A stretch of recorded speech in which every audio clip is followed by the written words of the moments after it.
अस्सलाम वालेकुम जी, मेरा नाम है शाहिद और आज मैं हाज़िर हूँ एक नई वीडियो और एक नए टॉपिक के साथ। तो आज की हमारी वीडियो का टॉपिक है जी कि फ़ाइलर कैसे बनते हैं। फ़ाइलर होने के टॉपिक पर मेरी पहले से भी कई वीडियोस मौजूद हैं, लेकिन कुछ अरसे बाद इस टॉपिक के ऊपर अपडेटेड वीडियो बनानी पड़ती है। क्यों? क्योंकि चीज़ें जो है ना वो अपडेट हो जाती हैं, ईयर्स अपडेट हो जाते हैं, मुख्तलिफ तरह की अपडेट्स आती हैं, तो उस वजह से अपडेटेड वीडियो की जो है ना वो रिक्वायरमेंट होती है।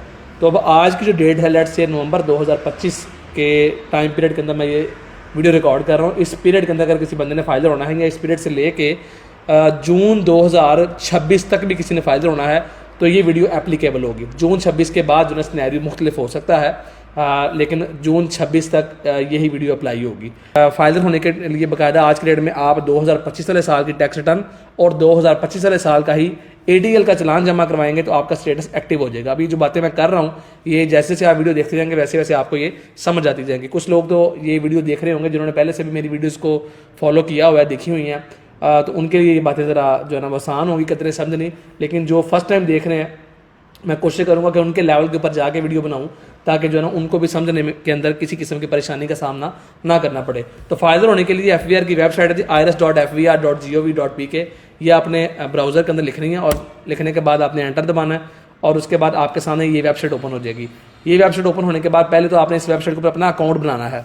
अकाउंट बनाने के लिए आपने न्यू रजिस्ट्रेशन वाले ऑप्शन के ऊपर क्लिक करना है। इस ऑप्शन के ऊपर क्लिक करने के बाद यहाँ आपने अपना ID कार्ड नंबर डालना है, जो भी आपका ID कार्ड नंबर है, डैश स्पेस आपको डालने की जरूरत नहीं, सिस्टम खुद उठाएगा। अच्छा, जो उसके बाद आपने बताना है कि आपका जो ID कार्ड है उसकी एक्सपायरी डेट लाइफ टाइम है या कि कोई एक ख़ास डेट है। अगर तो लाइफ टाइम है तो लाइफ टाइम है तो यस आपने कर देना है, और अगर लेट से लाइफ टाइम नहीं है तो फिर नो वाली ऑप्शन बाय डिफ़ॉल्ट है। आपने उसकी डेट बतानी है कि ये किस डेट को एक्सपायर हो रहा है। जो भी डेट है वो आपने यहाँ से सिलेक्ट कर लेनी है। फिर आपने अपना ID कार्ड वाला नाम यहाँ लिखना है, जो भी आपका ID कार्ड वाला नाम है, एक नाम है, दो नाम है, तीन नाम है, जितने भी नाम है वो आपने यहाँ लिखने के बाद नेक्स्ट वाले ऑप्शन के ऊपर क्लिक करना है। अगली ऑप्शन के अंदर आपने अपने एड्रेस की इन्फॉर्मेशन देनी है। एड्रेस की इन्फॉर्मेशन में आपने बताना है कि एड्रेस आपका रेजिडेंशियल है, कमर्शियल है, बिजनेस है, जोन से वाला है, वो ऑप्शन सेलेक्ट कर लेनी है। उसके बाद आपका जितना भी एड्रेस है ID कार्ड के ऊपर, जितना वो कॉम्प्लिकेटेड एड्रेस है, सिंपल है, जिस तरह का भी एड्रेस है, उस एड्रेस को आपने 3 हिस्सों में ब्रेक कर देना है। पहला ऐसा यहाँ लिख देना है, दूसरा यहाँ, तीसरा यहाँ, और उसके बाद नीचे से आपने सिटी सेलेक्ट कर लेना है। यानी एड्रेस लिखने के बाद आपने अपना मुतल्लिका सिटी यहाँ से सही स्पेलिंग लिखने के बाद सर्च कर लेना है। अगर आप गलत स्पेलिंग डालेंगे तो आपका सिटी यहाँ से जो है ना वो नहीं आपको शो करेगा सेलेक्ट करने के लिए, तो स्पेलिंग ठीक डालने पड़ेंगे आपको। तो मैंने यहाँ से अपना सिटी शरकपुर सेलेक्ट किया तो आगे शरकपुर शेखपुर आ गया, तो ये जो है ना सामने मैंने इसको डाल दिया। उसके बाद कंट्री आपका बाय डिफॉल्ट खुद से सिलेक्ट हुआ होता है। ये एड्रेस डालने के बाद आपने नेक्स्ट वाले ऑप्शन के ऊपर क्लिक करना है। उसके बाद आपने अपनी कॉन्टैक्ट की इन्फॉर्मेशन डालनी है। कॉन्टैक्ट इन्फॉर्मेशन में ऊपर आपने अपना ईमेल एड्रेस डालना है, जो भी आपका ईमेल एड्रेस है। उसके बाद आपने अपना मोबाइल नंबर डालना है, जिस कंपनी का भी मोबाइल नंबर आपके पास है वो आपके ID कार्ड के ऊपर रजिस्टर्ड होना चाहिए। जो भी आपका नंबर है वो आपने यहाँ डालना है सिंपल फॉर्मेट के अंदर। पहले 0092 का फॉर्मेट के साथ चलता था, अब सिंपल फॉर्मेट जैसे कि नंबर लिखा जाता है उसी फॉर्मेट पर आप नंबर को लिखते हैं।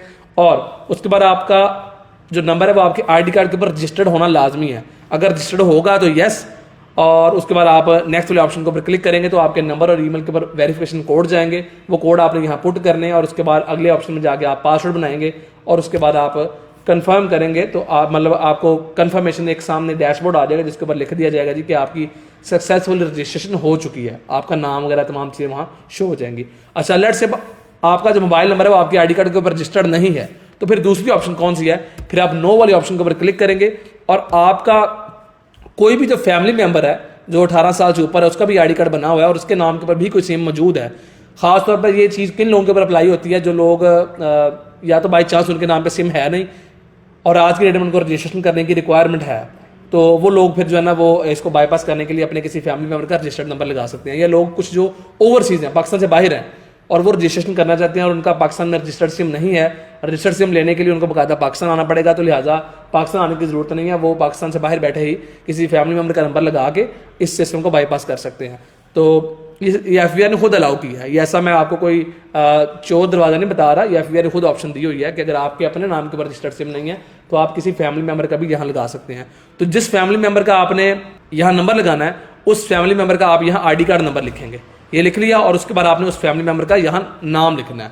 जो भी उसका नाम है वो आपने यहाँ लिख दिया और नाम लिखने के बाद ये नंबर उसका ऑलरेडी ऊपर डाल दिया आपने।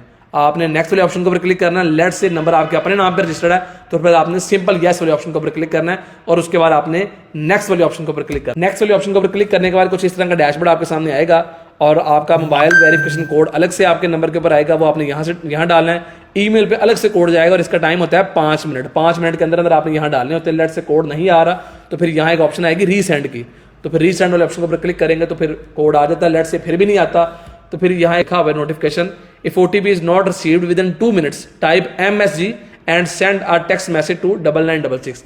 लेट से 2 मिनट के अंदर अगर इनकेस वेरिफिकेशन कोड नहीं आता तो MSG लिखें और 9966 के ऊपर भेज दें, आपको वेरिफिकेशन कोड आ जाएगा। फिर भी नहीं आता तो फिर आप कुछ टाइम बाद ट्राई करेंगे, ये मसला हल हो जाएगा। वेरिफिकेशन कोड डालने के बाद आपने फिर ये नेक्स्ट वाले ऑप्शन के ऊपर क्लिक करना है और उसके बाद अगली ऑप्शन के अंदर आप अपना पासवर्ड खुद सेट करेंगे। इससे पहले क्या होता था कि हम रजिस्ट्रेशन करते थे तो आपको डैशबोर्ड भी कुछ मुख्तलिफ होता था और रजिस्टर्ड सिम भी रिक्वायर्ड नहीं होती थी, तो अब चीज़ें कुछ मुख्तलिफ कर दी है FBR ने पहले से। तो क्या होता था कि आपने रजिस्ट्रेशन वाला प्रोसेस कंप्लीट किया, वेरिफिकेशन कोड आए और उसके बाद आपके नंबर और ईमेल के ऊपर जो है ना वो बाकायदा आपके यूजर डिटेल्स, लॉगिन डिटेल्स, आपका ID कार्ड नंबर और आपका पासवर्ड आ जाता था। अब आप अपना पासवर्ड जो है ना वो खुद सेट करते हैं। अच्छा जी, जब आप अपना पासवर्ड वहाँ लगा लेते हैं तो उसके बाद आपने फिर नेक्स्ट वाले ऑप्शन के ऊपर क्लिक करना है तो आपको एक कंफर्मेशन जो है ना वो मैसेज सामने नजर आएगा कि आपकी रजिस्ट्रेशन सक्सेसफुली हो चुकी है। जब ऐसा कंफर्मेशन मैसेज आप डैशबोर्ड के ऊपर देख लें तो उसके बाद आपने वापस आ जाना है। वापस आने के बाद इसी डैशबोर्ड के ऊपर आप आएंगे, यहाँ आपने अपना ID कार्ड नंबर डालना है विदाउट डैशेज और विदाउट स्पेसेस, कोई डैश कोई स्पेस आपने नहीं डालना। यहाँ आप अपना ID कार्ड नंबर डालना, नीचे आपने जो अभी पासवर्ड सेट किया, खुद सेट किया, वो पासवर्ड आपने यहाँ लिख के उसको यहाँ से आप व्यू भी कर सकते हैं और हाइड भी कर सकते हैं। करने के बाद आपने यहाँ से लॉगिन कर जाना। लॉगिन करने के बाद कुछ इस तरह का डैशबोर्ड आप लोगों के सामने आएगा। तो आपने अब क्या करना है, आपने अब टैक्स रिटर्न जमा करवानी। टैक्स रिटर्न क्या होती है, बेसिकली FBR का एक फॉर्म होता है जिस फॉर्म के अंदर आपने अपना डाटा फिल करना होता है। डाटा क्या, आपने अपना इनकम सोर्स बताना है कि आप काम क्या करते हैं, किस सोर्स से आपको पैसे आते हैं, कितने आते हैं, उसके बाद आपके कोई टैक्सेस वगैरह अगर पूरे साल में कटे हुए हैं तो वो आपने उसके अंदर फिल करने हैं। और आपके नाम पे कोई बैंक अकाउंट है, कोई बाइक है, कोई गाड़ी है, कोई प्रॉपर्टी है, कोई इंश्योरेंस है, लोन है, गोल्ड है, इनहेरिटेंस मिली है, गिफ्ट मिला है, जो भी आपको पैसे कहीं से आए गए और साल के एंड पे आपके पास कितने पैसे किस किस शक्ल में सेव हैं, चाहे वो एसेट्स की शक्ल में है या कैश की शक्ल में है, बैंक की शक्ल में है, इंश्योरेंस की, किसी इन्वेस्टमेंट की शक्ल में है, तो आपने वो तमाम की तमाम चीज़ें FBR को रिपोर्ट करनी है। और जिस फॉर्म के अंदर उसको रिपोर्ट किया जाता है, फिल किया जाता है, उस फॉर्म को टैक्स रिटर्न कहा जाता है। आज की डेट में FBR ये रिक्वायर्ड करता है कि आप टैक्स ईयर 2025, अब टैक्स ईयर कैलेंडर ईयर से डिफरेंट होता है। टैक्स ईयर होता है जुलाई से जून तक, जबकि कैलेंडर ईयर होता है जनवरी से दिसंबर तक। तो मैं जिसको 2025 वाला साल बोल रहा हूँ वो बेसिकली शुरू हुआ था 1 जुलाई 2024 से और ख़त्म हुआ 30 जून 2025 के ऊपर। तो मतलब ये जो 12 महीने हैं, इन 12 महीनों की हमने टैक्स रिटर्न FBR को फाइल करनी है। इन 12 महीनों में हमने बताना है कि हमारे कितने पैसे हमने कमाए, किस किस सोर्स से कमाए, कितने हमारे टैक्सेस कटे। उसके बाद हमारे इसका जो टैक्स ईयर होता है वो 30 जून के ऊपर क्लोज हो जाता है। तो 30 जून की डेट के बाद मेरे पास इतनी सेविंग्स, इतने एसेट्स जो है ना वो मौजूद थे। तो अब टैक्स रिटर्न वाला फॉर्म ओपन कहाँ से होता है, 2 जगह से ओपन होता है। एक ये इस जो ऑप्शन के ऊपर क्लिक करूंगा यहाँ से भी ओपन हो जाएगा, और ये डिक्लेरेशन वाले ऑप्शन के ऊपर क्लिक करके return statement original normal return, इसके ऊपर मैं क्लिक करूँ तब भी वही फॉर्म ओपन होता है। और अगर इनकेस मैं इसके ऑप्शन के ऊपर क्लिक करूँ तब भी वही फॉर्म ओपन होता है। तो ये सिस्टम आपको बता रहा है कि जी आपने 25 वाले साल की रिटर्न जमा करवानी है, तो बिल्कुल आज की डेट में मैंने 25 की रिटर्न ही जमा करवानी है। हाँ, अगर इनकेस आने वाले टाइम में आप इस वीडियो को देख रहे हैं तो क्वाइट पॉसिबल तब सिनेरियो चेंज हो जाए, फिर 26 वाला साल, 27 वाला साल, कोई भी अपडेटेड ईयर FBR आपसे रिक्वायर्ड कर सकता है। तो अब 25 वाला साल FBR ने मुझे खुद बोला कि आपने ये सिलेक्ट करना है। मैंने बोला जी बिल्कुल यही सिलेक्ट करना है। और यहाँ पीरियड आपको नजर आ रहा होगा 1 जुलाई 24 से 30 जून 25 तक। तो इस पीरियड ये यहाँ से मैंने कंटिन्यू के ऊपर क्लिक किया और उसके बाद फिर कंटिन्यू के ऑप्शन इसके ऊपर मैं क्लिक करूंगा तो मेरे सामने एक फॉर्म खुल जाएगा। बात कर ऐसे होता है कि आप उस फॉर्म के ऊपर क्लिक करते हैं तो वो फॉर्म ओपन नहीं होता। वो क्या होता है कि आप उसको अगर इनकेस यहाँ से रिफ्रेश करें पेज को तो वो ड्राफ्ट के अंदर चला जाता है। ऐसे भी बात अगर आपको कभी कभी मसला फेस करना पड़ जाता होता है। तो अगर आप इनकेस दोबारा इस ऑप्शन के ऊपर क्लिक करके उसको दोबारा खोलने की कोशिश करेंगे तो सिस्टम आपको एरर देगा कि आपने ये फॉर्म ऑलरेडी खोल लिया और ये ड्राफ्ट के अंदर मौजूद है। तो ये देखें वाकई ड्राफ्ट के अंदर मौजूद है। तो ड्राफ्ट के अंदर ये आ गया। अगर आपने इसको डिलीट करना है तो यहाँ से डिलीट कर सकते हैं, और अगर आपने इसको खोलना है तो इस एडिट वाले बटन के ऊपर क्लिक करके आप इस फॉर्म को ओपन कर सकते हैं। तो जब मैं एडिट वाले ऑप्शन के ऊपर क्लिक करूंगा तो एक जो है ना वो फॉर्म, एक डैशबोर्ड मेरे सामने ओपन होगा। उसके अंदर आगे डाटा कैसे कैसे फिल करना है मैं आपको भी बता दूँ। जी कुछ इस तरह का फॉर्म आपके सामने ओपन होता है। ये इंग्लिश और उर्दू दोनों की ऑप्शन मौजूद है। यहाँ मैं इंग्लिश में रिकमेंड करता हूँ इसको। तो आपने अगर इसको इंग्लिश में कन्वर्ट करना तो यहाँ EN लिखा हुआ है, तो इस ऑप्शन के ऊपर क्लिक करेंगे और इसके बाद हाँ वाले ऑप्शन के ऊपर क्लिक करेंगे तो ये फॉर्म इंग्लिश के अंदर कन्वर्ट हो जाएगा। अब ये फॉर्म FDI ने एक नया फॉर्म इंट्रोड्यूस करवाया है अपनी तरफ से, तो वो ये क्लेम करते हैं कि ये बड़ा आसान फॉर्म है, जबकि मैं इसके अंदर डाटा फिल करना रिकमेंड नहीं करता। ठीक है जी। अच्छा, तो अब सिस्टम सबसे पहले तो आपसे एक पूछ रहा है कि ये जो टैक्स पीरियड है 1 जुलाई 24 से 30 जून 25 तक का, जिसको टैक्स ईयर 2025 कहा जाता है, क्या इस पीरियड के अंदर आप पाकिस्तान के रेजिडेंट थे या पाकिस्तान के रेजिडेंट नहीं थे? अब ये कैसे डिफाइन होता है? बेसिकली अगर लॉ के मुताबिक आप 6 महीने से 1 दिन भी ऊपर अगर पाकिस्तान में रहे तो फिर आप उस खास पीरियड के लिए पाकिस्तान के रेजिडेंट हैं, उस खास टैक्स ईयर के लिए। और अगर 6 महीनों से 1 दिन भी ऊपर आप किसी दूसरे मुल्क के अंदर रहे तो फिर उस खास टैक्स ईयर के लिए आप पाकिस्तान के लिए नॉन रेजिडेंट हैं।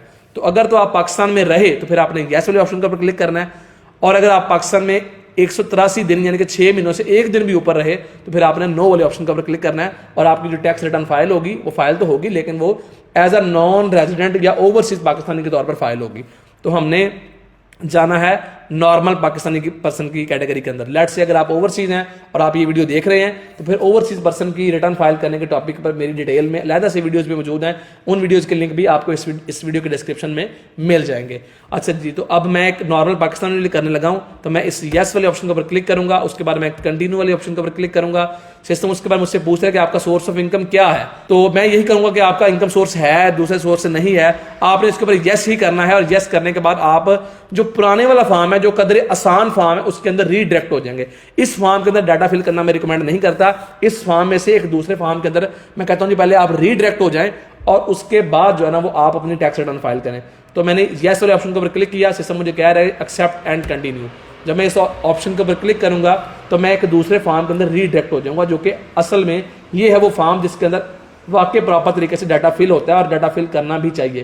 तो मेरी जितनी भी आपको वीडियोस मिलेंगी वो तमाम की तमाम इसी फॉर्म के ऊपर मिलेंगी, वो जो FBI ने नया फॉर्म बनाया है उसके ऊपर नहीं। भला जी इसको शॉर्ट करते हैं। लेट्स से अगर आप सैलरीड पर्सन है तो फिर आप डाटा अपना यहाँ फिल करेंगे। आपकी प्रॉपर्टी से इनकम आती है तो आप इस हेड के अंदर अपनी एंट्रीज करेंगे। आपको बिजनेस से इनकम आती है तो आप इस हेड के अंदर अपनी एंट्रीज करेंगे। आपको लेट्स से अगर किसी अदर सोर्स, जैसे कि अदर सोर्स में कौन कौन से सोर्स होते हैं ये आपके सामने लिखे हुए हैं। पेंशन भी इसी सोर्स के अंदर आती है, ground rent, other receipts, profit on debt, loan advance, मतलब मुख्तलिफ तरह की ऑप्शन यहाँ मौजूद है। तो अगर ऐसे किसी सोर्स है जो कि यहाँ लिखे हुए हैं बाकायदा, तो फिर आप अदर सोर्स के अंदर एंट्री करेंगे। आपको एग्रीकल्चर या फॉरेन सोर्स आपकी इनकम है तो फिर इस हेड के अंदर आप एंट्रीज करेंगे। आपकी इनकम फाइनल टैक्स वाली है तो फिर टैक्स चार्जेबल वाले हेड के अंदर आप एंट्रीज करेंगे।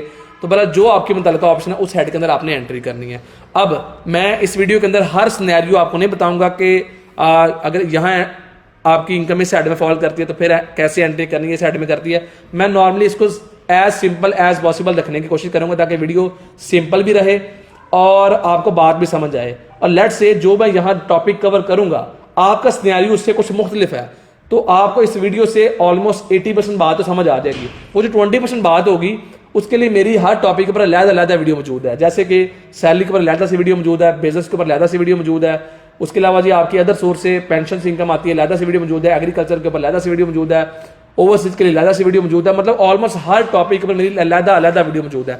उन तमाम वीडियोस के टॉपिक उन तमाम वीडियोस के लिंक आपको इस वीडियो के डिस्क्रिप्शन के अंदर मिल जाएंगे। तो आप अपना मुतल्लिका टॉपिक अगर लेट से आपको यहाँ से कवर नहीं हो पा रहा तो आप डिस्क्रिप्शन में जाके उस वीडियो का लिंक तलाश करके वो वीडियो देख सकते हैं। तो मैं इसके अंदर सिंपल एम्प्लॉयमेंट के अंदर को कवर करूंगा। तो एम्प्लॉयमेंट कदर जो ना आसान होती है रिटर्न फाइल करना। अच्छा जी, लेट से आपकी सैलरी है अब पूरे साल में 5,80,000 रुपये। तो यहाँ जो भी आपने आमदनी डालनी होती है वो आपने पूरे साल की डालनी होती है। लोग अक्सर पूछते हैं महीने की, 2 महीनों की, तो पूरे साल की आमदनी आपने यहाँ डालनी है। तो लेट से आपकी इनकम है 5,80,000 पूरे साल में, यहाँ डाल दी। डालने के बाद ये कैलकुलेट वाले बटन के ऊपर क्लिक किया और उसके बाद आपने साथ साथ अपने रिटर्न को सेव करते जाना है। अच्छा जी, तो उसके बाद ये आपने टैक्स चार्ज वाले ऑप्शन के अंदर आना है और यहाँ आके चेक करना है कंप्यूटेशन वाले ऑप्शन में कि आपका कोई टैक्स तो नहीं बन रहा। अगर तो आपका कोई टैक्स बन रहा हो तो आपको एडमिटेड इनकम टैक्स के सामने वो टैक्स सिस्टम कहता है जी आपका इतना टैक्स बन रहा है। नहीं बन रहा क्यों? क्योंकि आपकी आमदनी जो अभी मैंने डाली है यहाँ फर्जी मैंने आमदनी डाली, आपकी जो एक्चुअल होगी आपने वो डालनी है। अगर आपकी आमदनी 6 लाख तक है सालाना तो उसके ऊपर कोई टैक्स नहीं है। इवन के बिजनेस से भी, बिजनेस की लिमिट भी 6 लाख है, प्रॉपर्टी की बिल 6 लाख है, सैलरी की भी 6 लाख है। तो 6 लाख तक सालाना अगर आपकी आमदनी है तो उसके ऊपर कोई टैक्स नहीं है। 6 लाख से ऊपर है तो उसके ऊपर टैक्स बनता है। तो अगर तो आप जॉब कर रहे हैं और आपकी सैलरी 6 लाख से ऊपर है तो फिर क्या होता है जी, आपका जो एम्प्लॉयर होता है उसके लिए लाजमी होता है, आपका एम्प्लॉयर यानी कि आपका बॉस जो आपका अदारा है उसके लिए लाजमी होता है कि वो आपका टैक्स काट के आपके नाम के ऊपर एफआईआर में जमा करवाए। तो अगर तो ये पूरा प्रोसेस कर रहा है और आपका टैक्स काट के जमा करवा रहा है, तो फिर आपने रिटर्न फाइल करने के टाइम पे दोबारा कोई एक्स्ट्रा टैक्स जमा नहीं करवाना होता। वो जो आपके एम्प्लॉयर ने आपका टैक्स काट लिया होता है पूरे साल में, वही टैक्स आप एक जगह, यहाँ मैं बताता हूँ आपको, वहाँ एडजस्ट कर लेते हैं।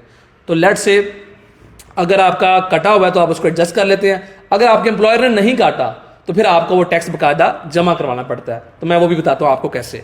तो फिलहाल तो मैं यही इसके ऊपर रहता हूँ कि जी 5,80,000 सैलरी थी तो उसके ऊपर कोई टैक्स नहीं था।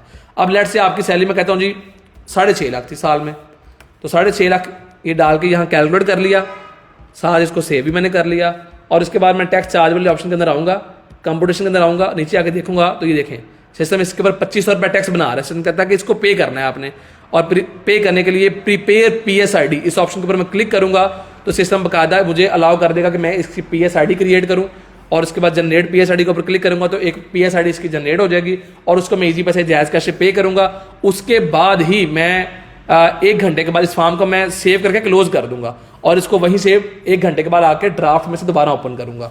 यहाँ से मैं सेव करके ना इसको तो यहाँ से क्लोज कर दूंगा और 1 घंटे के बाद दोबारा लॉगिन करके आऊँगा तो ये पेमेंट वाले ऑप्शन के अंदर आऊँगा और यहाँ वो जो पेमेंट मैंने की होगी 2500 रुपये की, कोई भी अमाउंट है, 2500 मैंने मिसाल दी है ना आपको, कोई भी अमाउंट जो मैंने मेरे बकायदा पेएबल थी वो मैंने पेमेंट कर दी। अब ये उस सिनेरियो में है कि अगर आपका टैक्स बनता था और आपके एम्प्लॉयर ने नहीं काटा तो फिर आपको पे करना पड़ेगा। कैसे पे करना पड़ेगा मैंने अभी बताया कि प्रीपेयर PSID के ऊपर क्लिक करके आपने चलान बनाना है और चलान आपने ईजी पैसे जायज़ कैश से सिंपली उसकी ऐप में जाके गवर्नमेंट पेमेंट में जाना है, FBR इनकम टैक्स या FBR अदर के ऑप्शन में जाना है और वहाँ जाके वो PSID नंबर आप पुट करेंगे तो आपकी सिस्टम अमाउंट उठा लेगा, नाम भी उठा लेगा।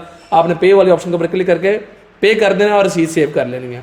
उसके बाद इस फॉर्म को आपने एक दफ़ा सेव करके क्लोज कर देना। 1 घंटे के बाद आप दोबारा आएंगे, यहाँ पेमेंट वाले ऑप्शन के अंदर आके यहाँ वो अमाउंट आपको नजर आ रही होगी, आप इसको यहाँ से क्लेम कर लेंगे। डाटा वाले ऑप्शन के अंदर दोबारा आएंगे, उसके बाद आपने जो भी डाटा वगैरह फिल किया होगा उसको आप फिल करके सबमिट करेंगे तो ये रिटर्न आपकी सबमिट हो जाएगी। कतरी वैसे अभी रिटर्न आपकी रेडी नहीं है, लेकिन जब आपने पे कर लिया, अगर बाकी भी इसको फिल पूरा कर लिया होगा तो फिर आपकी रिटर्न सबमिट हो जाएगी। अगर आपका कोई टैक्स बनता है और आप उसको पे नहीं करते तो आपकी रिटर्न सबमिट नहीं होगी। अच्छा, अब दूसरा एक तीसरा सिनेरियो, मैंने फिलहाल 2 सिनेरियो डिस्कस किए हैं। एक, अगर आपकी सैलरी जो भी अमाउंट है वो 6 लाख से कम है तो आपका कोई टैक्स नहीं बनेगा। अब मैंने दूसरा ये बताया कि आपकी सैलरी का 6 लाख से ऊपर है तो फिर आपका टैक्स बनेगा।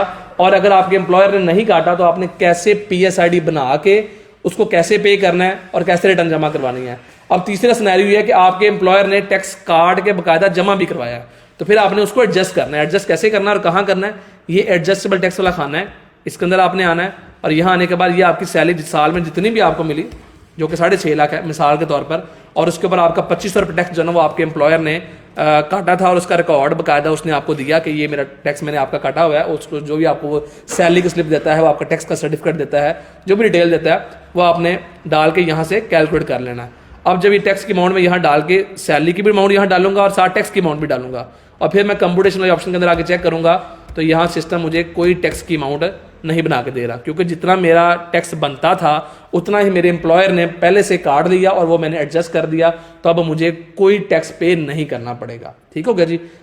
अच्छा, अब उसके बाद अगर इनकेस आपका टैक्स किसी और हेड से भी कटा हुआ है, बिजली के बिल के ऊपर, गैस के बिल के ऊपर, इंटरनेट के बिल के ऊपर, आपके मोबाइल फ़ोन पैकेजेस लगाने के ऊपर, आपने प्रॉपर्टी परचेज की, सेल की, मुख्तलिफ तरह के टैक्सेस लोगों के कटते हैं, तो वो टैक्सेस भी अगर आपके कटे हुए हैं तो उन टैक्सेस को भी आप यहाँ बाकायदा एडजस्ट कर सकते हैं। यहाँ आपको मुख्तलिफ तरह के ऑप्शन, आपने गाड़ी परचेज की, सेल की, तो उनके भी टैक्सेस की यहाँ ऑप्शन मौजूद हैं। तो जो भी आप जिस कैटेगरी के अंदर आपका टैक्स कटा हुआ है वो कैटेगरी आप यहाँ से ढूंढ के उसके डिटेल्स फिल करके आप अपना वो टैक्स बाकायदा यहाँ एडजस्ट कर सकते हैं। ये चीज़ों को अगर आपने बहुत डिटेल्स में समझना हो तो उसके लिए या तो आपको ये काम सीखना पड़ेगा या आपको मेरी मल्टीपल वीडियोस को फॉलो करना पड़ेगा, फिर जाके आपको ये बातें डिटेल में जाके समझ आएंगी जो मैं यहाँ भी कर रहा हूँ। अच्छा, तो अभी है कि आपने एंट्री कर ली। पहली एंट्री कौन सी कीजिए, फिलहाल मैंने एक एंट्री सिर्फ की है, 6.5 लाख की एंट्री की, लेट से सैलरी की, यही एंट्री आपकी, ये मैंने यहाँ डाला। उसके बाद मैं टैक्स चार्ज वाले खाने के अंदर आया, एडजस्टेबल टैक्स वाले खाने के अंदर आके मैंने वो अमाउंट सैलरी की यहाँ भी डाली और मैंने यहाँ अपनी टैक्स की अमाउंट डाल दी जो मैंने टैक्स कटा हुआ है। अच्छा, और उसके बाद मैंने कंप्यूटेशन के अंदर आके चेक कर लिया कि लेट से मेरा कोई टैक्स बनता तो नहीं है, तो यहाँ मैंने देखा कि मेरा कोई टैक्स नहीं बनता। अगर बनता होगा तो कैसे क्रिएट करके उसका चलान कैसे पे करना है वो मैंने आपको बता दिया। लेट से यहाँ तक आपने काम कर लिया। अब इसके बाद वाला काम क्या है, इसके बाद आपने आना है जी वेल्थ स्टेटमेंट के अंदर। रिटर्न बेसिकली दो पार्ट्स के ऊपर मुश्तमिल होती है। ये जो ऊपर वाला पार्ट होता है ना, यहाँ से लेके यहाँ तक, एम्प्लॉयमेंट से लेके टैक्स चार्जेबल तक, इस पार्ट को 114 वाला पार्ट कहा जाता है। इस पार्ट के अंदर आप अपनी इनकम और अपने टैक्सेस की डिटेल फिल करते हैं। उसके बाद जो दूसरा पार्ट है ये वाला, इस पार्ट को वेल्थ स्टेटमेंट या 116 वाला फॉर्म भी कहा जाता है। तो इस पार्ट को ऑप्शन के ऊपर आप क्लिक करते हैं तो यहाँ मजीद नीचे 3 ऑप्शन ओपन होती हैं, एक पर्सनल एक्सपेंसेस, एक पर्सनल एसेट्स / लायबिलिटीज और तीसरी रिकंसिलेशन ऑफ नेट एसेट्स। तो सबसे पहले आपने रिकंसिलेशन वाले ऑप्शन के अंदर आना है। जो भी आपकी सैलरी पूरे साल में आपको मिली, उस सैलरी की एंट्री आपने यहाँ कर देनी है 6.5 लाख रुपए। लेट्स से सैलरी कम या ज़्यादा है तो उसके अकॉर्डिंग आपने जो है ना वो यहाँ एंट्री करनी है। सैलरी अगर आपकी यही है तो 6.5 लाख की एंट्री मैंने यहाँ की और करने के बाद मैंने यहाँ इसको कैलकुलेट कर दिया। आपकी अगर किसी और सोर्स से भी आपको पैसे आए हैं तो वो आपने मुतलका हेड में करने के बाद उनकी एंट्रियाँ भी यहाँ मुतलका हेड्स में करनी है। आपको पूरे साल में फॉरेन रेमिटेंस को बाहर से पैसे आए, उसकी एंट्री यहाँ होगी। आपको कोई इनहेरिटेंस मिली अपने वालिदैन की तरफ से, तो वो प्लस वाले ऑप्शन के ऊपर क्लिक करके आपने बताना है कि इनहेरिटेंस किससे मिली, उसका आईडी कार्ड नंबर क्या है, तमाम डिटेल्स आपने यहाँ फिल करनी है। गिफ्ट आपको मिला है तो गिफ्ट वाले ऑप्शन के ऊपर भी आपने क्लिक करना है और उसके भी आपने आईडी कार्ड नंबर, तमाम डिटेल्स फिल करनी है और उसके बाद आपने उसकी अमाउंट यहाँ दर्ज करनी है। इसके अलावा मतलब किसी भी सोर्स से आपको पैसे आए तो बाकायदा उस ऑप्शन को आपने उसके अंदर आपने वो पैसे डालने हैं। अच्छा जी, तो ये अमाउंट मैंने यहाँ डाली, कैलकुलेट किया और साथ साथ मैंने बताया आपको आपने रिटर्न को सेव करते जाना है। अच्छा जी, उसके बाद आपने आ जाना है जी, लेट से किसी और सोर्स से भी पैसे आए तो आपने उसकी यहाँ एंट्री करनी है, नहीं आए तो आप इस ऑप्शन को छोड़ सकते हैं। उसके बाद आपने आ जाना है पर्सनल एसेट्स के अंदर। पर्सनल एसेट्स के अंदर आगे आपने बाकायदा अपना, अगर लेट से आपके नाम पे कोई प्रॉपर्टी है, एग्रीकल्चर, रेजिडेंशियल, कमर्शियल कोई भी प्रॉपर्टी है, एग्रीकल्चर प्रॉपर्टी यहाँ से ऐड होगी और आपकी कमर्शियल, इंडस्ट्रियल या रेजिडेंशियल प्रॉपर्टी है तो वो इस ऑप्शन के ऊपर क्लिक करके ऐड होगी। तो यहाँ आपने बाकायदा जो भी आपका एड्रेस है वो यहाँ फिल करना है, एंड पे सिटी बताना है। इस तरीके से आपने डिटेल्स फिल की। उसके बाद आपने बताना है कि ये प्रॉपर्टी आपने कितनी प्राइस में ली। लेट से मैं कहता हूँ ये प्रॉपर्टी मैंने इतने में ली, 7,54,000 की। इक्विपमेंट नॉन बिजनेस अगर आपके पास कुछ है तो आप वो डालेंगे, एनिमल नॉन बिजनेस आपके पास है तो वो यहाँ डालेंगे। आपका कोई बैंक अकाउंट है, आपके पास कोई बॉन्ड्स हैं, सर्टिफिकेट्स हैं, डिबेंचर्स हैं, कहीं कोई डिपॉजिट करवाया हुआ है, आपके पास कोई म्यूचुअल फंड है, इंस्ट्रूमेंट है, इंश्योरेंस पॉलिसी है, स्टॉक मार्केट में इन्वेस्टमेंट है, शेयर्स हैं, किसी तरह की भी ऐसी कुछ चीज़ है तो उस सब की डिटेल्स आप यहाँ फिल करते हैं। यहाँ तो इस प्लस वाले ऑप्शन के ऊपर क्लिक करते हैं, यहाँ आप अपना IBN नंबर डालते हैं और नीचे आप अपने अकाउंट की दीगर डिटेल्स डालते हैं। जैसे कि यहाँ आपने ये IBN नंबर डाला, अब यहाँ फर्जी IBN नंबर डालेंगे तो सिस्टम नहीं उठाएगा। ये मैं यहाँ एक प्रॉपर IBN नंबर डाल रहा हूँ। तो आपने बताना है कि जी जो भी आप डाल रहे हैं इन्फॉर्मेशन, वो अकाउंट है और वो करंट है, सेविंग का कौन सा अकाउंट है और किस बैंक के साथ। और ये करने के बाद आपने सबमिट वाले ऑप्शन के ऊपर क्लिक करना है यहाँ। तो अगर तो ये आपका सही वाला आप IBN डाल रहे हैं तो सिस्टम उसको बाकायदा पिक कर लेगा। अगर आप गलत IBN डाल रहे हैं तो सिस्टम उसको यहाँ जैसे रोटेट किया, सिस्टम आपको रोक देगा। अच्छा जी, तो इसका आपने बैलेंस बताना है कि जी इस अकाउंट में कितने पैसे साल के एंड पे, जब 30 जून था, 30 जून 2025, तो कितने पैसे पड़े हुए थे। इसी तरीके से आप कोई और अकाउंट ऐड करना चाहते हैं तो भी आप इसी तरीके से ऐड करेंगे। अब अगर आपने इंश्योरेंस पॉलिसी या कुछ दीगर इन्वेस्टमेंट ऐड करनी है तो फिर वो इस ऑप्शन के ऊपर क्लिक करके नहीं, इन्वेस्टमेंट वाले ऑप्शन के ऊपर क्लिक करके और यहाँ आपने उसकी डिटेल्स फिल करनी है और यहाँ बाकी डिटेल्स बतानी है, सबमिट करना है और उसके बाद उसकी भी आपने अमाउंट बतानी है कि इसके अंदर मैंने इतने पैसे रखे हुए हैं। कोई दीगर और बैंक अकाउंट ऐड करने हैं तो ऐसे ही आप बार बार प्लस वाले ऑप्शन के ऊपर क्लिक करके उसको ऐड करते जाएंगे। उसके बाद ये आपने कोई लोन किसी को दिया हुआ, कोई एडवांस जमा करवाया हुआ तो आप इस ऑप्शन के ऊपर क्लिक करके उसकी डिटेल फिल करके ऐड कर सकते हैं। आपके पास कोई मोटर व्हीकल है, कोई बाइक, गाड़ी, किसी तरह की भी व्हीकल है तो उसको आप यहाँ से बाकायदा ऐड कर सकते हैं इस ऑप्शन के ऊपर क्लिक करके। लेट से व्हीकल है जी, ये एक फर्जी नंबर मैं यहाँ डाल रहा हूँ, तो लेट से ये आपके पास एक बाइक या गाड़ी जो भी चीज़ है वो आपने यहाँ प्रॉपर उसकी डिटेल फिल करनी है और वो जितने में आपने ली थी उतनी प्राइस आपने यहाँ बाकायदा ऐड कर दें। लेट से मैं कहता हूँ मैंने इतने में ली थी तो आपने ये बाकायदा वही फिर बता रहा हूँ कि मैं यहाँ फर्जी डाटा डाल रहा हूँ, आप यहाँ अपना एक्चुअल डाटा फिल करेंगे। उसके बाद प्रीशियस पोजेशन, आपके पास कोई गोल्ड वगैरह है तो आपने यहाँ क्लिक करके यहाँ से गोल्ड ऐड करना है। हाउस होल्ड इफेक्ट, आपके घर में कोई आपने टीवी, फ्रिज जैसी बर्तन लेके दिए हुए हैं तो आप उसको यहाँ उसकी अमाउंट ऐड कर सकते हैं। पर्सनल आइटम में आपका मोबाइल फ़ोन, आपकी रिंग, आपकी वॉचर, ये चीज़ें आती हैं। अगर ऐसी कोई चीज़ भी आपके पास किसी खास अमाउंट की है तो आप यहाँ फिल कर सकते हैं। कैश नॉन बिजनेस, आपके पास जो कैश की शक्ल में पैसे आपकी जेब में, आपके घर के ड्रॉर में, जहाँ भी आपने सेफ में रखे हुए हैं, तो वो पैसे जो आपके पास होते हैं कैश की शक्ल में वो आप यहाँ लिखेंगे। लेट से इस बंदे के पास, इसकी मैं रिटर्न फिल कर रहा हूँ, इसके पास जो है ना वो इतनी अमाउंट है कैश की शक्ल में, ऑलमोस्ट को 7-7.5 लाख रुपए।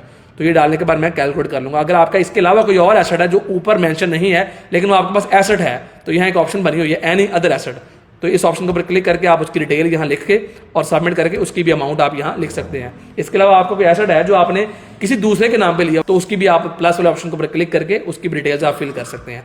इसके अलावा जी अगर आपने कोई लोन लिया हुआ है, ठीक है, पाकिस्तान से बाहर आपके कोई साथी हैं, ये पाकिस्तान से बाहर साथी होती हैं, ये बेसिकली अगर आपने पाकिस्तान में पैसे कमा के बाहर अपने कोई चीज़ बनाई है, बाहर जाके पैसे भेजे हैं और वहाँ से जाकर कोई चीज़ बनाई है, तो फिर आपने वो डालने हैं। लेट से आप बाहर हैं और बाहर से कमा के बाहर ही सासे बना रहे हैं, तो फिर वो सासे आपने यहाँ मेंशन नहीं करने हैं। ठीक है जी, किस सूरत में, जो मैंने बताई है अभी पहले वाली, उस ऑप्शन को आपने अकॉर्डिंगली अप्लाई करना है। अब अगर आपने कोई लोन लिया हो किसी तरह का, तो उस लोन को भी आप यहाँ ऐड कर सकते हैं, किसी के पैसे देने किसी मद में भी, तो इस प्लस वाली ऑप्शन के ऊपर क्लिक करके बाकायदा आपने जिस अदारे से भी लिया है उसका CNC, या जो भी अगर किसी बंदे से लिया है उसका CNC, किसी अदारे से लिया तो उसका NTN, किसी पासपोर्ट होल्डर से लिया है फॉरनर से तो उसका पासपोर्ट नंबर सेलेक्ट करके उसका नाम, अमाउंट सब कुछ डाल के यहाँ आप अपना लोन भी ऐड कर सकते हैं। तो ये सारा फॉर्म फिल करने का तरीका मैंने आपको बता दिया है। इसके बाद मैं इसको कैलकुलेट करके साथ साथ इसको मैं सेव करता जाऊँगा। अब मैं अगर वापस आकर रिकंसिलिएशन के ऑप्शन के ऊपर अंदर चेक करूँ तो मैंने बेसिकली मेरे पास पैसे आए पूरे साल में कितने, 6.5 लाख रुपए, और मैंने सासे कितने के बना ली, 17,52,000 के।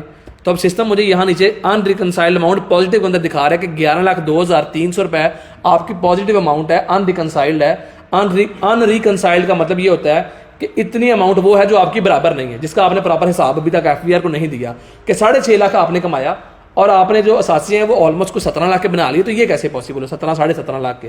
तो ये बेसिकली पॉसिबल ऐसे हुआ कि लाजमी नहीं, एक बंदे ने इस साल में 6.5 लाख कमाया तो क्वाइट पॉसिबल है कि वो सेविंग पिछले सालों से भी करता आ रहा हो, उसको जॉब करते हैं, जो भी कारोबार करते कुछ साल हो चुके हों, लेट से 5 साल 7 साल 10 साल 2 साल कोई भी अरसा हो चुका हो, और उस सिनेरियो के अंदर उस बंदे ने कुछ पैसे जो है ना वो अपने प्रीवियस ईयर की सेविंग से भी जो है ना वो जमा किए हों, और सारे एसेट उसने इस साल नहीं जबकि पिछले सालों से भी उसने कुछ एसेट बनाए हों, तो फिर हम ये क्लेम कर सकते हैं कि इस बंदे ने इतनी सेविंग या इतने उसके जो एसेट्स हैं वो प्रीवियस ईयर से चले आ रहे हैं। तो अब इस सिनेरियो में क्या हुआ कि बंदे ने जनाबे अली ये किया कि 6.5 लाख इस साल कमाया, 14,65,000 की सेविंग उसकी पिछले सालों से चली आ रही थी। उसमें से उसने क्या किया कि जो इस साल 6.5 लाख कमाया, अब उसके एसेट्स कितनी अमाउंट से इंक्रीज हो गई है, जो अमाउंट आपको यहाँ नजर आ रही है इंक्रीज डिक्रीज एसेट, वो नजर आ रही है 2,86,900। अब यहाँ बात समझने वाली है, 14,65,000 की सेविंग उसके पास पिछले सालों से थी, इस साल उसने मजीद 6.5 लाख कमाया। 6.5 लाख जो उसने मजीद इस साल कमाया उसमें से 2,86,000 के उसने असासे मजीद बढ़ा लिए कि अब उसके असासे हो गए 17,52,000 के, पहले कितने थे, 14,65,000 के। तो अब मैं नीचे आऊँगा और सिस्टम मुझे नीचे दिखा रहा है अनरिकनसाइल्ड अमाउंट नेगेटिव के अंदर 3,63,100 की। ये कैसे निकली फिर बताता हूँ आपको। बंदे के पास 14,65,000 की सेविंग पहले थी, 650 उसने इस साल कमाया, तो टोटल तकरीबन हो गया जी कोई 21 लाख ऑलमोस्ट। अब 21 लाख में से उसने क्या किया कि उसने 17,52,000 की जो वो अमाउंट अपनी सेव कर ली। 17,52,000 की सेव कैसे हुई, 14,65 की सेविंग पहले थी और जो इस साल 6.5 लाख कमाया उसमें से 2,86 उसने मजीद ऐड किया और टोटल सेविंग उसकी होगी 17,52 की। तो बाकी जो अमाउंट बची वो 3,63,000 सिस्टम कह रहा है कि आपकी अभी पड़ी हुई है, आप बताएं कि इस अमाउंट का आपने क्या किया। तो इस अमाउंट को हम ये कहते हैं कि हमने ये अमाउंट कंज्यूम कर दी, हमने इस अमाउंट के खर्चे कर दिए। 6.5 लाख साल में कमाया, उसमें से ऑलमोस्ट कोई 3 लाख या 3.5 लाख सेव कर लिया, बाकी जो अमाउंट बची वो हमने खर्च कर दी। तो खर्चों के लिए आपने पर्सनल एक्सपेंसेस के अंदर आना है और यहाँ आपके मुख्तलिफ ऑप्शन मौजूद हैं। लेट से रेंट आपने पूरे साल में दिया वो ऑप्शन मौजूद है, आपने कोई टैक्स पे किया पूरे साल में, कोई व्हीकल रनिंग एक्सपेंसेस आपकी कोई व्हीकल है उसके ऊपर आपकी कोई मेंटेनेंस कॉस्ट है, वो आपने ट्रैवलिंग का खर्चा हर बंदे की जिंदगी में होता है, इलेक्ट्रिसिटी का खर्चा, वाटर का, गैस का, टेलीफोन का, उसके अलावा आपने कोई एसेट की इंश्योरेंस करवाई हुई है, कोई मेडिकल खर्चा, एजुकेशनल खर्चा, उसके अलावा कोई फंक्शंस गैदरिंग डोनेशंस वगैरह हर बंदे की ज़िंदगी में होती हैं, और इसके अलावा कोई पर्सनल एक्सपेंसेस। तो आपने जितने भी खर्चे हैं वो इन तमाम हेड्स के अंदर ब्रेक करके डालने हैं। मैं फिलहाल ब्रेक नहीं कर रहा क्योंकि टाइम वीडियो काफ़ी लंबी होती जा रही है, तो मैं इसको शॉर्ट करता जा रहा हूँ। तो आपने अपने तमाम खर्चे इन तमाम हेड्स के अंदर ब्रेक करने हैं और सबसे ज़्यादा जो खर्चा डालना आता है वो जो अदर पर्सनल या स्लैश हाउस होल्ड एक्सपेंसेस होते हैं, सबसे ज़्यादा खर्चा आपने इस हेड के अंदर डालना होता है, क्योंकि वो घर के जो खाने पीने के खर्चात होते हैं वो सारे के सारे इस हेड में आते हैं और सबसे मेजर खर्चा घर का यही होता है। तो आपने खर्चे वैसे तमाम हेड्स के अंदर ब्रेक करने हैं, तो मैंने तमाम हेड्स को आपको बता भी दिया है। तो आपके जो जो खर्चे जिस हेड में हुए तो आप उनको एस्टिमेटेड बेसिस के ऊपर भी यहाँ बाकायदा फिल कर सकते हैं। तो ये डालने के बाद जब मैं रिकंसिलिएशन वाले ऑप्शन के अंदर दोबारा आऊँगा तो अनरिकनसाइल्ड अमाउंट 0 हो चुकी होगी। अब ये कैसे हुई है फिर दोबारा एक दफ़ा समझा देता हूँ कि 14,65,000 की सेविंग बनने के पास पहले थी, 6.5 लाख उसने मजीद इस साल कमाया, 6.5 लाख में से उसने 2,86,000 के जो है ना वो एसेट्स मजीद इंक्रीज कर लिए, तो उसके टोटल एसेट हो गए 17,52,300 के, और जो बाकी अमाउंट बची 3,63,000 वो अमाउंट उसने खर्चों में डाल दी, तो उसकी अनरिकनसाइल्ड अमाउंट जीरो होगी। मतलब जितने पैसे आए उतने पैसों को उसने पूरा हिसाब दे दिया। यहाँ 1 रुपया भी पॉजिटिव या नेगेटिव में होगा तो आपकी रिटर्न जमा नहीं होगी। ये अमाउंट जब तक जीरो शो नहीं होगी आपकी रिटर्न जमा नहीं हो सकती। तो इसके बाद आपने इसको सेव करना है और सेव करने के बाद आपने सबमिट वाली ऑप्शन के ऊपर क्लिक करना है। सिस्टम यहाँ आपको कह रहा है कि आप रेजिडेंट स्टेटस भी अपना सेलेक्ट करें, तो एट्रीब्यूट वाले ऑप्शन के ऊपर क्लिक करके तो यहाँ से आपने अपना रेजिडेंट स्टेटस सेलेक्ट करना है, आप रेजिडेंट है या नॉन रेजिडेंट है। तो नॉन रेजिडेंट वो बंदा जो मैं पहले बता चुका हूँ वीडियो के शुरू में कि वो 6 महीनों से ज़्यादा उसने पाकिस्तान से बाहर टाइम गुजारा हो इस साल में, तो वो नॉन रेजिडेंट होगा। अगर वो 6 महीनों से ज़्यादा उसने पाकिस्तान में टाइम गुजारा तो फिर वो रेजिडेंट होगा। तो यहाँ से मैंने रेजिडेंट वाले ऑप्शन के ऊपर क्लिक कर दिया, सेव किया और उसके बाद मैंने सबमिट वाले ऑप्शन के ऊपर क्लिक करना है। तो सिस्टम मुझे यहाँ बोलेगा पिन कोड डालें। पिन कोड भी जब आप अपना पासवर्ड सेट कर रहे होते हैं तब आप अपना पिन कोड भी सेट कर रहे होते हैं 4 अंकों का। तो लेट से पिन कोड आपको नहीं पता तो यहाँ क्लिक करके आप अपना पिन कोड यहाँ से चेंज भी कर सकते हैं। पुराना पिन कोड आपके पास होना लाजमी नहीं, कोई भी आप नया पिन कोड डालें उसको कंफर्म करें और वो पिन कोड उसके बाद आप यहाँ डाल के इसको सबमिट कर सकते हैं। मैं इसको सबमिट नहीं कर रहा क्योंकि मैं ये एक फर्जी रिटर्न बनाई है। आपका जो एक्चुअल डाटा होगा उसके मुताबिक आपने इसको फिल करना है और उसके बाद आपने इसको सबमिट करना है। सबमिट का बटन आपने दोबारा क्लिक करना है यहाँ, उसके बाद ये सबमिट होगी और ये ड्राफ्ट में से निकल के बाकायदा कंप्लीटेड टास्क के अंदर आ जाएगी। कंप्लीट टास्क कहाँ होता है मैं आपको अभी दिखाता हूँ। मैंने इसको क्लोज कर दिया, ये देखें ये इनबॉक्स है, ये ड्राफ्ट है, ये आउटबॉक्स है और ये कंप्लीटेड टास्क है। अभी आपकी रिटर्न ड्राफ्ट के अंदर पड़ी हुई है। जब आप इसको सबमिट कर देंगे तो ये यहाँ से निकल के कंप्लीटेड टास्क के अंदर यहाँ डिक्लेरेशन ऑप्शन के अंदर यहाँ शो होगी आपको। ठीक है जी, लेट से यहाँ दो रिटर्नें शो हो रही हैं 21 की 22 की। तो आप किसी तरीके से यहाँ 2-4 मिनट के बाद 25 वाली रिटर्न भी आपको यहाँ शो हो जाएगी। उसके बाद आज की डेट से लेके जून 2026 तक आपने 1,000 रुपये का चलान जो है ना वो लाजमी जमा करवाना है। 1,000 रुपये का चलान कैसे क्रिएट करते हैं वो आपने इस ऑप्शन के ऊपर क्लिक करना है और यहाँ से आपका आईडी कार्ड नंबर सिस्टम ने खुद ही उठा लिया है और आपने क्या करना है, आपका सिस्टम ने एड्रेस और तमाम चीज़ें यहाँ से उठा ली हैं। अब आपने इस ऑप्शन के ऊपर आना है, इनकम टैक्स, यहाँ से आपने मिसलिनियस ये ऑप्शन है इसको सिलेक्ट करना है।